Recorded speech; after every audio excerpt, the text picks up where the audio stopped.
I'm sure you're all smiling right now, because I am. After 2 weeks of complaints, our wishes have finally been granted. In the latest special edition of Developer Radio, 2 major announcements were made: a skip button and confirmation that older units will be strengthened. The skip button was never my concern. I never asked for it. My feedback has always been focused on improving the presentation during story quests. But I know many people want the skip button, so congratulations.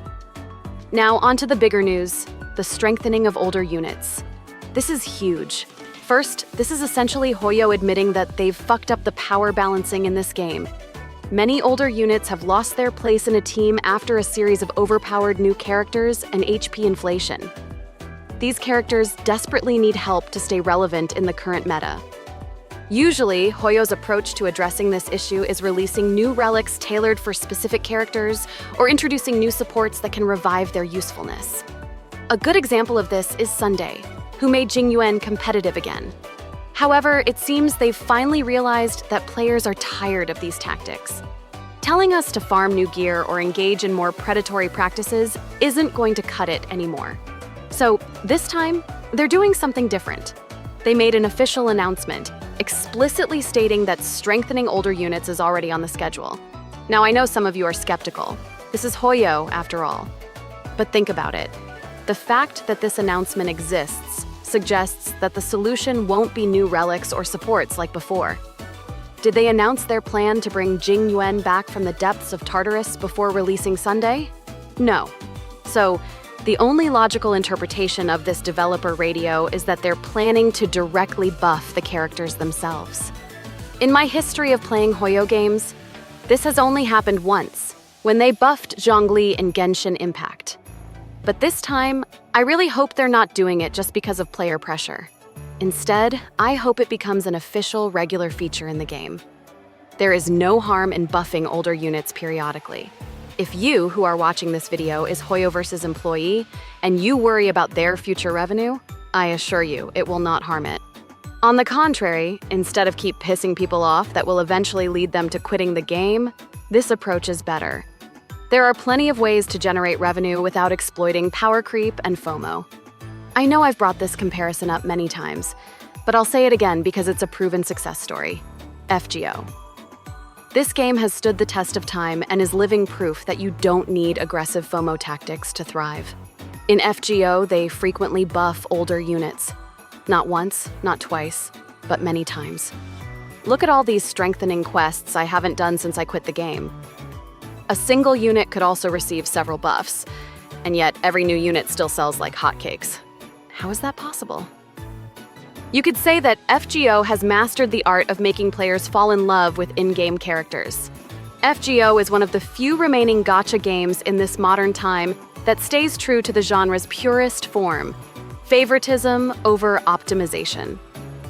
They pour a tremendous amount of effort into world building, making the characters lovable not through their kits or damage records, but through their personalities and backstories.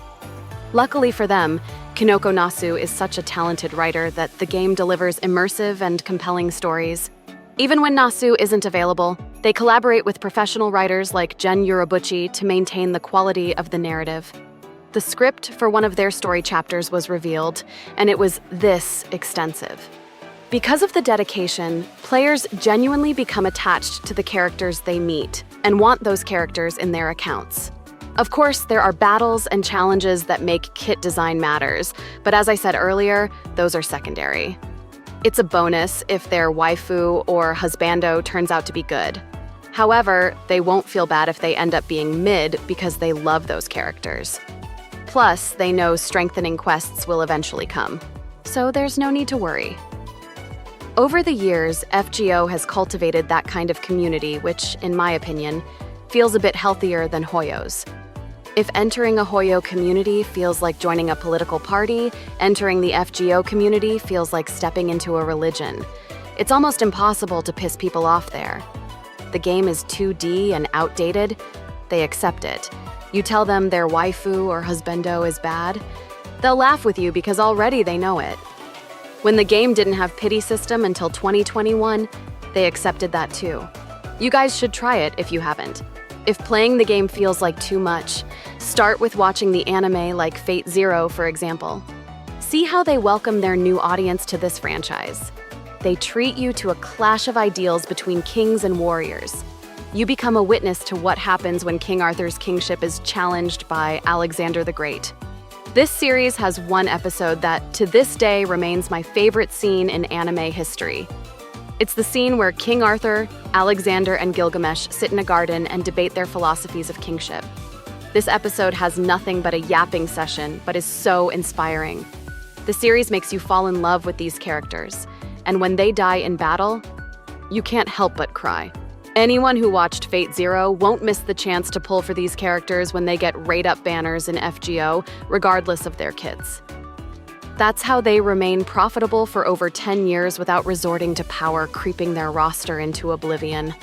If you think a balanced roster will make the game go bankrupt, think again. And that brings us to point number 2.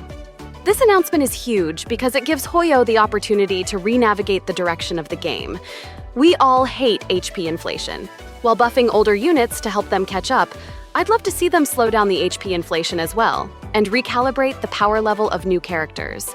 This would bring the game back into equilibrium, and after that, allowing them to move forward more smoothly. Now we know that aggressive power creep only lasts for one version before players get fed up with their bullshit. So it's either they go back to version 1's pace or find another way to generate revenue while maintaining the game's balance. Honestly, they could take a page out of FGO's book. The story campaign in Honkai Star Rail is, in my opinion, still one of its weakest aspects. Sure, the writing is okay, but the presentation is lacking. They have a beautiful engine, a 3D world, and a much larger development team. The story presentation could be so much better. Once they're able to make players genuinely attached to the in-game characters, they won't need to rely on power creep anymore. I have yet to see their best work in this regard, and now I want them to take it more seriously. I mean, power creep is necessary, but it should be done slowly. It's called creep, because it's supposed to happen gradually. What's happening in version 2 wasn't power creep, it's power spike. Without power creep, there's no long-term strengthening once all the current units get their upgrades. I don't want that. I want more batches of strengthening, like in FGO. I want this to become a permanent feature. But for that to work, we need ongoing reasons to strengthen more units. And that reason is power creep. I just want it to be handled more gently. Honkai Star Rail has essentially been given a second chance with this announcement. Do not disappoint us again.